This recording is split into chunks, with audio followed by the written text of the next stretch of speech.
Hello, River Islands, and welcome to my lesson. I decided to create a screencastify lesson for you guys today so that I can show you guys how I'm changing my lessons and gauging them for distance learning. This is a 6th grade argumentative writing lesson and is one that I am going to present to my 6th grade class that I'm currently student teaching in at Lathrop Elementary School. So I thought that this would be a great lesson to show you guys, and it would be a great way for you guys to see my learning style as well as the ways in which I gauge my lessons to help students of all kinds and in every classroom. So this is, as I stated, is an argumentative writing. So I start all of my lessons with a learning objective. This normally would be displayed on the whiteboard, and it would be up for all lessons. I think that they are very useful to use across all curriculum, as it gives students a good expectation and indicator about what you are expecting of them and what they are doing today. So this would be an example, as to what I would have written on the board. I like to expose my students to the objectives 3 different times. I start by reading it to them. I then have them chorally read it alongside me. And lastly, I have them pair share with a partner. I think that pair share is something that is very useful in the classroom. I think that students can learn just as much from one another as they can from me or from any of their teachers. So I think that giving them opportunities to collaborate with one another, to put things in their own words, or to lower the lexile of an objective helps them to retain or understand something better. So it's something that I like to utilize, especially during an objective. I then would call the students back to attention, and I would use popsicle sticks to call a non-volunteer. I have popsicle sticks with each of my students' names on them so that I can choose a volunteer at random to tell me whatever it is that I am requesting. So I think that non-volunteers are the most useful to call upon, as it helps you gauge the retention and the understanding of all students and not just those that are willing to offer up an answer, because those are the students that clearly are understanding and are retaining the information, but you want to make sure that all students are. So for the objective, I would probably call upon 2 students. I would have them tell me in their own words what the objective is, and also have their partners tell me what they said in their own words as well, so that I'm getting a good understanding from multiple students that they understand what the expectations for the day are, and they understand the groundwork of the lesson, so we can start it on the right foot.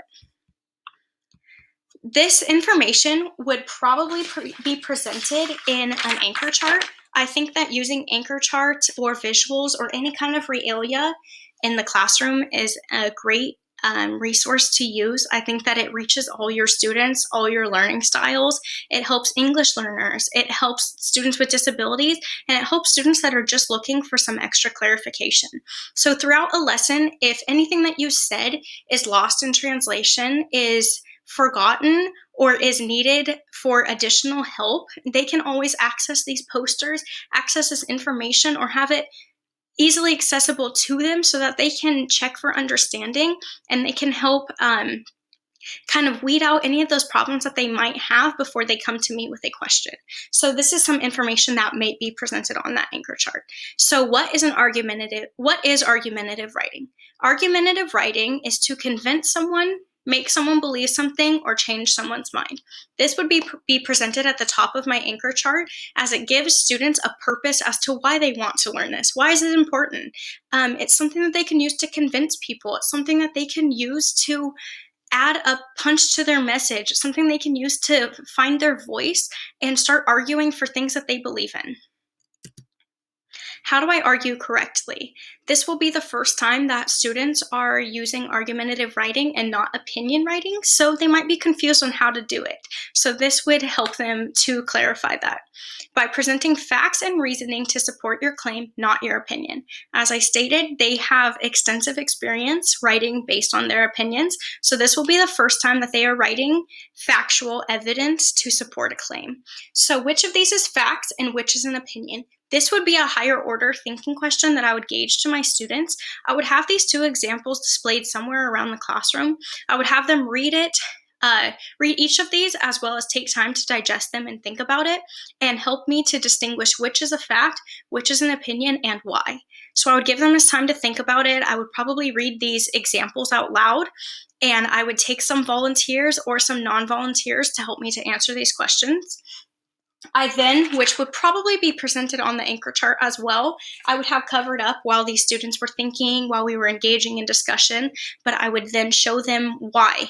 Why example 1 is a fact and why example 2 is an opinion. Example 1 can be proven to be true. It's a statement that can be proven. Example 2 is based on a belief or your own views. So example 2 is the way that they have been writing their papers. They've been writing according to their opinion. So now they're moving into factual writing. Argumentative writing is all factual, so it needs to be evidence such as those in example 1.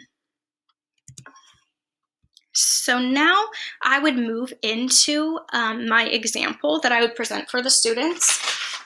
I have provided for you a digital example, but this is also a written example of what the students would either have downloaded onto their devices or they would have a hard copy in front of them, and this is what they would use to complete their independent practice.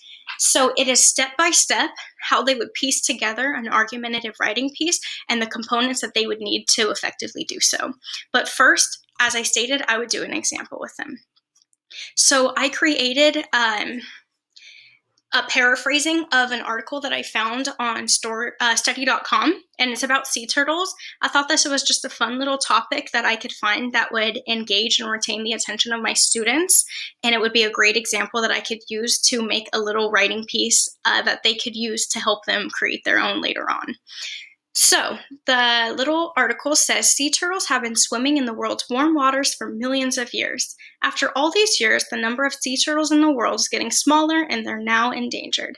Many of the reasons are because of people and the choices that we make. When we pollute the water with trash or chemicals, the water becomes less safe to the animals who live there. Leatherback turtles eat jellyfish, which look a lot like plastic. When these turtles eat plastic bags, they can choke and die. Pollution with chemicals may also lead to the disease in sea turtles. So I would create the same graphic organizer that I'm expecting them to complete in their independent practice. I would complete it now as an example to them. I firmly believe in the I do, we do, you do gradual release of work to students. So I believe that modeling for them the appropriate way to meet this expectation sets them up for success, as well as gives them a good example to pull from if they might find themselves confused or missing something or not knowing how to properly complete something during their independent practice. So the first part of their graphic organizer is the topic sentence / hook. So I always like to present all of the necessary material during a lesson to my students. So again, this might be on a chart or this might just be something that I talk to them about, but students at this point should know what a hook is, but I want to make sure that all my students are set up to succeed, not just those that have retained things from previous lessons. So a question that a student might pose to me is, what is a hook? So I would present to them, a hook is included at the beginning of your writing, and its purpose is to engage your reading audience and capture their attention. If I was to make a hook based on the little excerpt about sea turtles that I just read to you guys, I would write, what if you could find a way to help save the lives of sea turtles around the world? That is supposed to be a question mark, but that must have been a little correction that I did not find. But this would be something easy and simple that they could say, hey, that did catch my attention. That does make me want to keep reading. So that's something that they could use in their own writing. Next is their argument. So argument / claim. The claim is the main argument. It's the purpose of your paper. It's the purpose of any of your writing pieces that are argumentative. So an example is, I had just read, what if you could find a way to help save the lives of sea turtles around the world? I would then follow up by, well, you can, by not polluting. If humans stopped polluting, we could dramatically help save sea turtles and other marine animals. So following that, moving right along down our graphic organizer is our claim or our number one fact. So I pulled the little excerpt from the story. When we pollute the water with trash or chemicals, the water becomes less safe to the animals who live there. The way in which I would utilize this for my piece is I would write, the pollution that we spread ends up in the ocean, which can cause great harm to the animals that swim in it. My fact two, I would read them this little excerpt. Leatherback turtles eat jellyfish, which look a lot like plastic. When these turtles eat plastic bags, they can choke and die. Pollution with chemicals may also lead to death in sea turtles. The way in which I would change this to be effective for my writing piece is I would write that plastic closely resembles jellyfish, which sea turtles like to eat.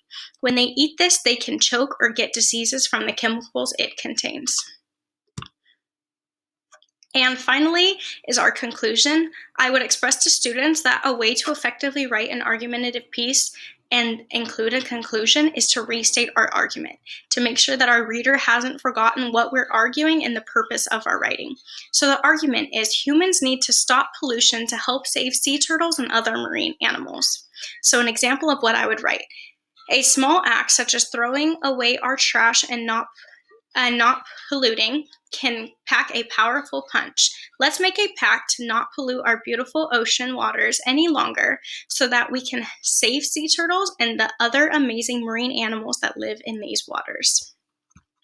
And just like that,